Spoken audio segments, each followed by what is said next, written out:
Hello Jenny, can you help declare variables to store student names? Sure. How many students do we have? 3,000. Okay, give me a moment. A few moments later. Have you done it? Yep, all done. Okay, let me check it.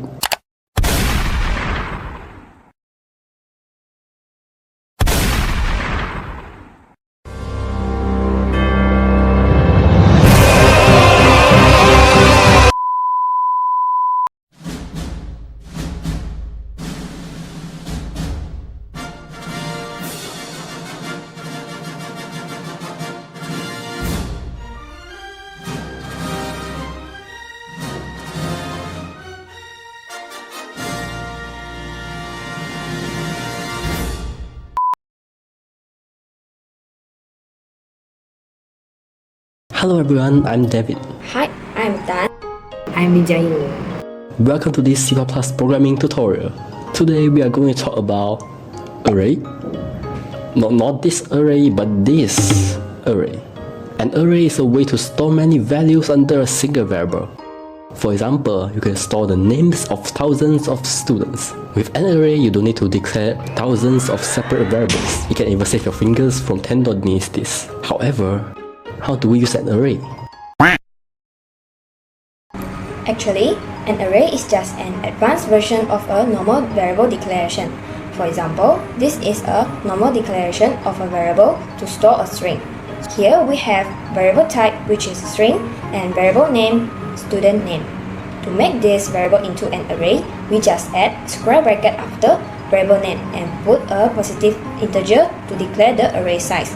To assign element to the array, we use curly brace and separate each value with a comma. For example, Ea, Grisù, Rocky, Giacomino il guardiano delle galassie e dell'iperspazio, Pimpi. as you can see, an array is just like a table, which can store multiple elements instead of a normal variable declaration which can only store a single value. But you will notice that this table has only one row, so its functionality is limited. That's why we have 2D arrays. Yes, 1D arrays have many problems, especially when we want to store student exam scores. We have many students, and each student has marks for multiple subjects. So a 1D array cannot store this data properly. That's why we need a 2D array. To define a 2D array, we use two square brackets. The first bracket declares the number of rows, and the second bracket declares the number of columns. For example, integer marks square bracket 2, square bracket 3, semicolon. This means got 2 rows for students and 3 columns for subjects. Now, we have a 2D array. Next, let's talk about how to assign elements to a 2D array. We use curly braces for each row and separate element with a comma. For example, open curly brace 60, 70, 90, close curly brace, semicolon. Here, the first row stores the first student marks, the second row stores the second student marks, and so on. Okay, I'm sure some of you are curious. What about 3D arrays? Can we have 4D or even higher? The answer is yes. C++ allows you to declare arrays with any number of dimensions. For example, 3D, 4D, 5D, 6D, 10D, 36D, 84D, monkey D. The One Piece is real. Of course, these crazy high-dimensional arrays are usually for advanced stuff, such like processing video, running weather simulations, deep learning, and scientific research purpose. We almost never use them, and honestly, they get way too complicated for normal programming. 2D array is enough for normal programming. Now, let's talk about how to access an array. Unlike normal variable, an array cannot be accessed using only its variable name. You must add specific position or index after variable name using square bracket. This is also the reason why Arrays are usually used together with loops, especially the for loop. When you want to call all elements in an array, you need to use a for loop and put the loop variable, usually I, inside the square bracket. In this way, the loop automatically moves through the array, accessing one element at a time. Attention! When accessing an array, there's one very important thing you must understand. Index 1 does not represent the first element. In the world of arrays, index 0 is the first element. This is the difference between the first element and the element 1. If you compare a 1D array to a row of house, then visiting the wrong number can lead to very serious consequences. Bro, where you live? House 4. Alright, on the way. 1, 2, 3, 4. Reminder, House 4, not the fat house. That's my sus neighbor.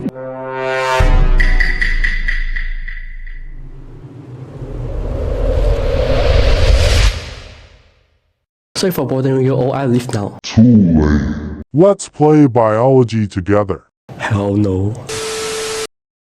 Next, let's do a simple quiz to help you understand this. This is an array table. If you want to call the name Ali, what number should we put in the bracket? Correct. The answer is 6. Now, let's do more complicated. For this 2D array, if you want to call the name Ahmad, what numbers should we put in these two brackets? Yeah, correct. The answer is... Great. By now, you should understand how array indexing works. So always remember, index numbers are offsets, not position.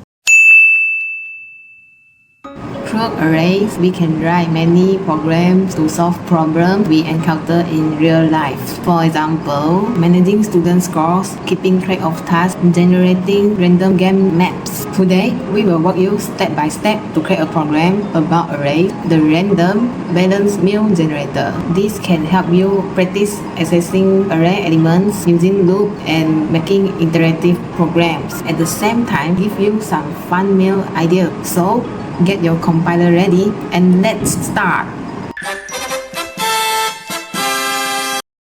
First of all, let's start by creating 3 arrays: carbs for carbohydrate, protein, and veggies. We will declare the array size bigger, for example 30, so we have more food options and we can easily add more in the future. These arrays used to store food name. Now, what if the user wants a random meals? To do that, we need to generate random numbers, which will act as index to our array. First, we include C standard library and CTime. Then we use sRand times 0 to seed the random number generator. This ensures we get different random meals each time we run the program. Then, we can use randmod 10 to pick random number from 0 to 9 for each array. For example, the program might pick rice, chicken, and broccoli today, and maybe pasta, tofu, and spinach tomorrow. This shows how we access array elements by random access and make the program interactive. After that, maybe the user wants to see all the options in one category, like all carbonates, all proteins, or all veggies. We can add a menu using switch case and a for loop to print all items in an array. This makes the program more flexible. And there you have it. You can now generate a random balanced meal. These are carbs, proteins, or veggies to help with your decision paralysis and keep your meals balanced and healthy. These small programs demonstrate arrays declaration, accessing elements, loops, and switch case statement, all in one interactive example. So, grab your compiler, try to building it yourself, and maybe even add your own extra feature. Today, we learned a few important things about arrays. First is how to declare arrays and store multiple items under a variable. Second is how to access elements using index. Then the last is how to use loops and switch case to work with arrays interactively. Arrays are powerful because they help us organize and manage data efficiently, and they make programming more fun and practical. We hope you now feel confident using array and can try building your own interactive programs. Happy coding!